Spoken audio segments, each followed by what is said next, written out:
Auf den trockenen Graslandschaften von South Luangwa streift ein alter, abgemagerter männlicher Leopard allein umher. Die Narben auf seinem ganzen Körper beweisen, dass seine glorreiche Vergangenheit längst vorbei ist. Das einst glänzende Fell wird mit der Zeit struppig, schlammig und schorfig. Da es nicht mehr die Kraft hatte, um seine Beute zu kämpfen, verließ es still und leise die Herde. Es hat sich für ein einsames Leben entschieden und wandert durch die wilden Graslandschaften, ohne dass sich jemand darum kümmert. Nachdem er 3 Tage lang gehungert hatte, wagte er es, ein junges Reh zu verfolgen, das dort graste. Die schweren Schritte erregten die Aufmerksamkeit des Hirsches und er raste davon, bevor er ihn erreichen konnte. Der alte Leopard blieb keuchend stehen und sah mit trockenen Augen zu, wie seine Beute verschwand. Nachts wurde der Hunger so stark, dass er in der kalten Dunkelheit zitterte. Früh am nächsten Morgen näherte es sich mutig einer verstreuten Giraffenherde.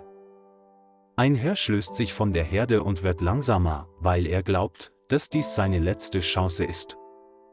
Der alte Leopard stürzte mit schwachem Brüllen nach vorne und versuchte, das Hinterbein der Giraffe zu packen.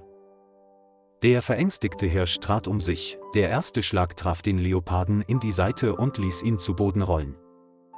Ein weiterer heftiger Tritt zerriss das Fleisch in der Nähe des Oberschenkels des Leoparden, überall spritzte Blut.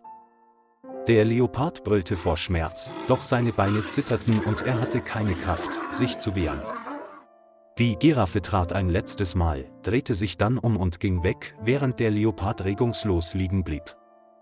Die Wunde blutete und Fliegen begannen, um die verletzte Stelle herumzuschwirren. Es kämpfte sich in den Schatten eines Baumes und stöhnte den ganzen Nachmittag, bis die Sonne unterging.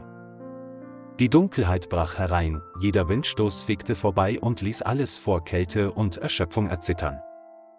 Ohne Hoffnung fiel es schwer atmend und mit geschlossenen Augen zu Boden und erwartete sein Schicksal.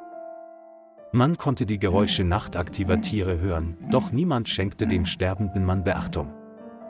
Gegen Morgengrauen öffnete der Leopard die Augen und versuchte wegzukriechen, wobei er eine lange Blutspur hinter sich ließ. Es sah eine asphaltierte Straße, die die Wiese vor ihm durchquerte, und beschloss, weiterzugehen. Jeder Schritt war ein brennender Schmerz, aber es gelang ihm dennoch, sich bis zur Mitte der Straße zu schleppen.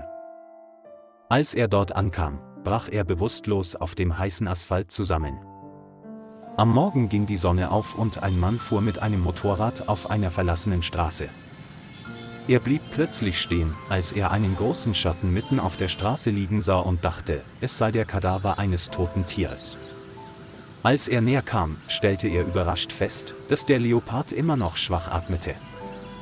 Die Wunden waren fleckig, bluteten trocken und hatten infizierte Stellen, die rot und geschwollen waren. Der Mann trat zurück und griff sofort zum Telefon, um die Ranger des Reservats anzurufen. Während er wartete, beobachtete er das Tier aus der Ferne und wagte nicht, es zu berühren. Fast eine halbe Stunde später kam ein blauer Pickup-Truck mit hoher Geschwindigkeit vom Hang heruntergerast. Die beiden Ranger Daniel und Makelo stiegen mit der Narkosebox in der Hand schnell aus dem Auto.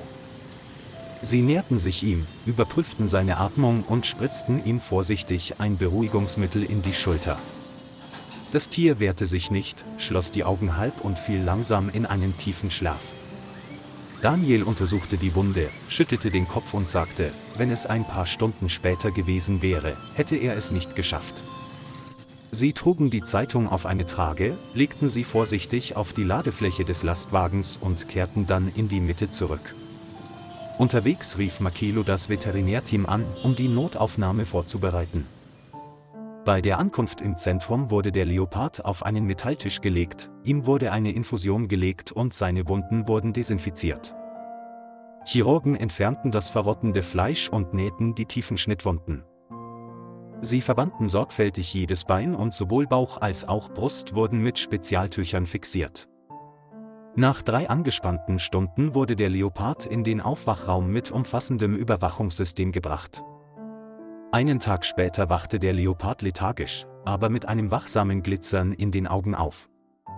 Es ist zu alt, um wieder in die Wildnis entlassen zu werden, verkündete der leitende Tierarzt des Naturschutzzentrums.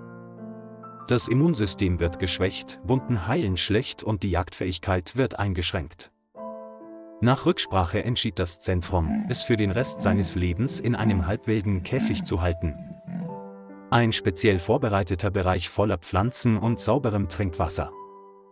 Der Leopard wurde mit Verbänden am Körper in einem Spezialfahrzeug an den neuen Standort gebracht. Als sich die Käfigtür öffnete, schlurfte es langsam ins Gras. Es legte sich in die Nähe des künstlichen Sees und atmete langsam im sanften Sonnenlicht des frühen Morgens. Auch wenn es nicht länger frei war, war es zumindest einem einsamen Tod auf den Feldern entgangen. Jeden Tag kommen Ranger vorbei, um nach ihrem Gesundheitszustand zu sehen und frisches Futter mitzubringen. Ein großes Stück Fleisch wurde hingelegt, der Leopard schnüffelte daran und zerriss langsam jedes Stück Fleisch. Obwohl seine Zähne abgenutzt waren, knurrte es noch immer leise und seine Augen blitzten in einem Moment gespielter Jagdlust. Daniel saß oft da und beobachtete es aus der Ferne und rief manchmal seinen Namen, Shuma. Der Name Shuma bedeutet in der Landessprache Überlebender. Makelo dokumentierte sorgfältig jeden kleinen Fortschritt, von der Heilung seiner Wunden bis hin zu seiner Ernährung. Einen Monat später wurden die Verbände entfernt und Keloidnarben kamen zum Vorschein, die zwar abgeklungen, aber geschlossen waren. Um die verletzte Stelle herum wuchs spärlich neues Fell, aber Shuma konnte widerstehen. Es ging langsam im Gehege umher und sein Blick huschte zu den Feldern, die einst sein Territorium gewesen waren.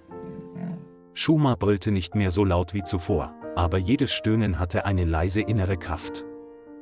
Nachmittags liegt es oft im Schatten eines Baumes, die Augen halb geschlossen und atmet leicht. Daniel erzählt den Besuchern von Shumas wundersamer Überlebensreise. Nicht jedem Tier wird eine solche zweite Chance gegeben. Die Kinder schauten gespannt zu und nannten Shuma Opa Leopard. Makelo hat eine Profilseite für Shuma eingerichtet und Bilder und Pflegeprotokolle auf der Naturschutzseite veröffentlicht. Der Artikel verbreitete sich schnell wie ein Lauffeuer und wurde tausendfach geteilt und mit aufmunternden Worten versehen. Shuma ist zu einem lebenden Symbol der Bemühungen zur Rettung der Wildtiere in South Luangwa geworden. Obwohl sein Körper mit Narben bedeckt ist, lebt er als Krieger weiter, der das Schicksal überwunden hat.